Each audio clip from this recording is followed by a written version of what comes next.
Today I'm going to share a project we did a number of years back. It's a cheaper alternative to normal granite countertops. As you can see, when you look closely, these are actually made from granite tile. So they're 12 by 12 tiles, and then they are attached to a plywood frame with an oak front trim. This project was done about 12 years ago, so I wish I could have shown it in construction, but at least you get to see how it holds up.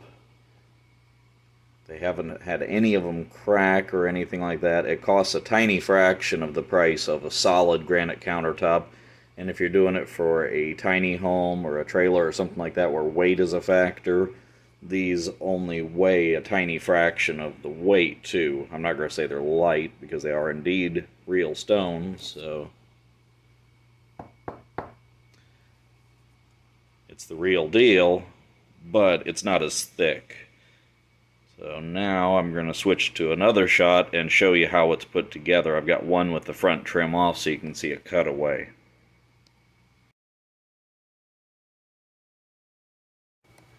In this shot, you can see how they're actually put together. This is a cutaway. I'm going to move to the side a little bit and you can see my trim there.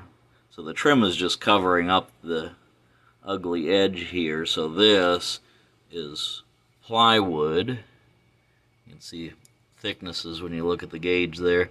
But this is plywood sheeting, and then on top of it is stone tile adhesive, and then you just put the stone on top and then attach your trim.